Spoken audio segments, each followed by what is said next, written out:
It's more or less like a scorecard for the Senate, looking at what they have done in the past months as we get into 2017. And for some others, they're also trying to gauge the fight against corruption by the executive before they get into 2017. And since before they get in there, names have been mentioned.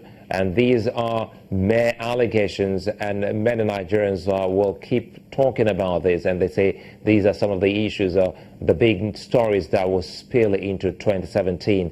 The SGF has been in the news, and the issue of the contract, and as you heard from the Senate President talking about the reaction of the SGF, is another thing that the senators have also been talking about. Dino Melaye, Senator representing Kogi West, still here with us, and let's talk about that, because many have seen you talk about that matter specifically, and you know, sometimes they think you're taking it maybe personal, if you have some personal grounds against the person of the SGF.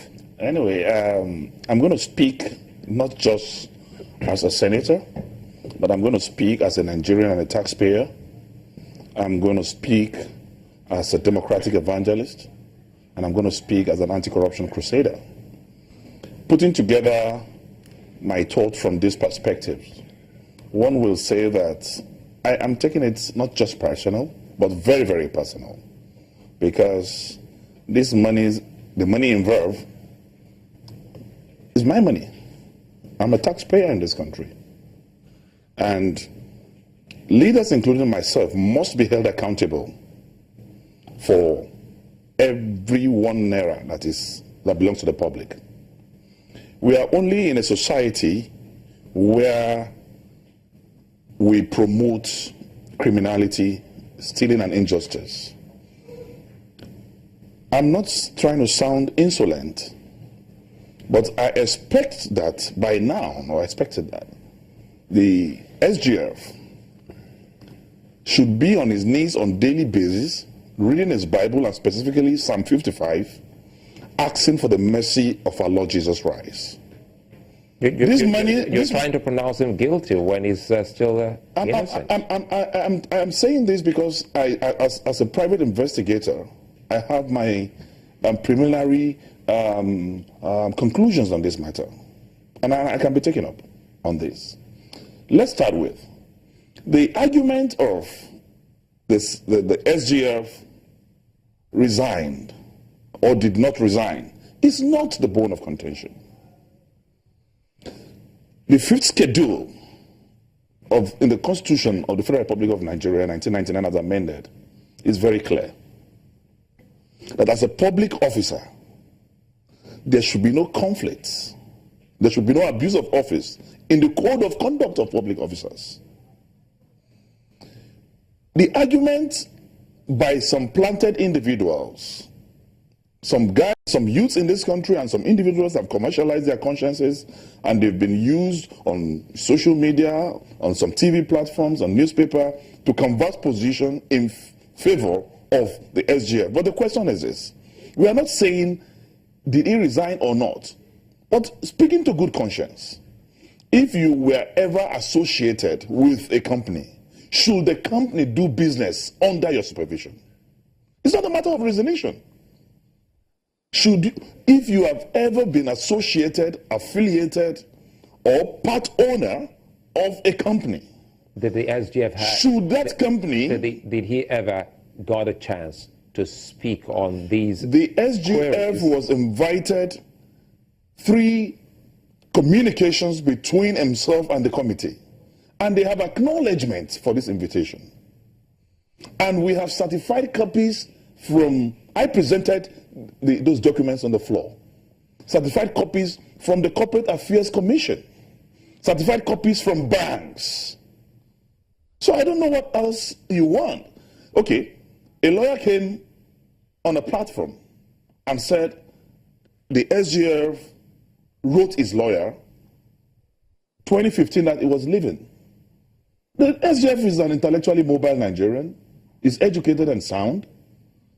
If you are to relinquish your shares of a company that is registered by law.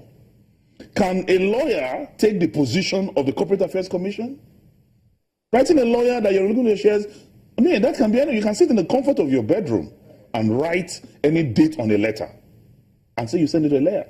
But the appropriate thing to do is that he ought to have communicated Corporate Affairs Commission that he is relinquishing his share. But it's not even about that. A company where you once had interest, even if that is the case, should you have? Then secondly, Suleiman, we are talking about malnourished Nigerians.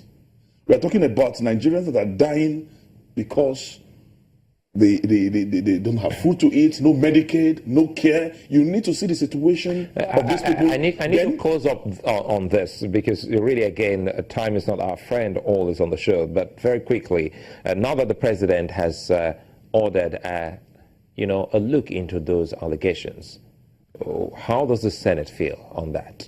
Anyway, I want to start by saying there's nothing personal between myself or the Senate and the SGF. Okay? Nothing personal. But the only connection here is that we are talking about public funds.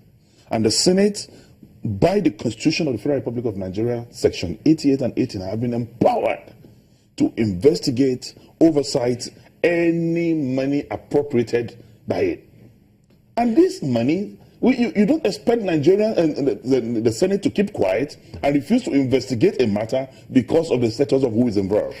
All right, okay, I think it's a fine place for us to wrap that here in our Lagos studios. But quickly, before we leave, we go to a real one of Panachi. There's one other issue that many lawyers have been commenting on. Well, it's a potpourri of issues on the show today, and it has to do with the non-confirmation of the acting CJN. As a lawyer, putting on your legal cap, what does this mean for our judiciary?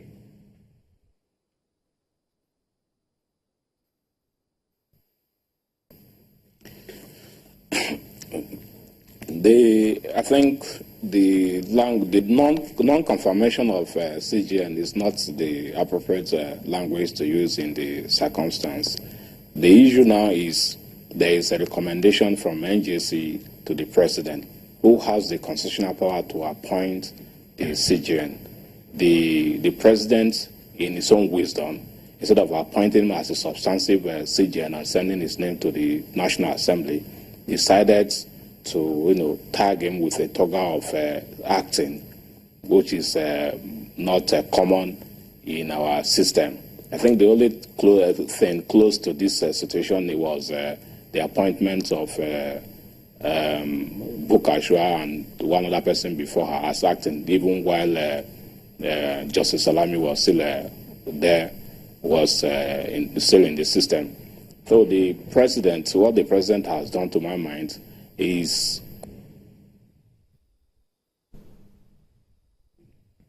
go ahead. Well, looks like we lost his concluding moment, his concluding thoughts on that. I'm hoping that we should also get you back again on this, or a couple of other lawyers to speak to this one. And that's the issue concerning the acting CGN. It's a wrap on the show. We'd like to say many thanks to you, Senator Dino Melaye, for coming on the program. Thank you very much. And this opportunity to wish Nigerians a recession-free 2017. Absolutely. And real one of Panachi legal practitioner. Many thanks for joining us from our Abuja studios. I'm Sulaiman. Bye for now.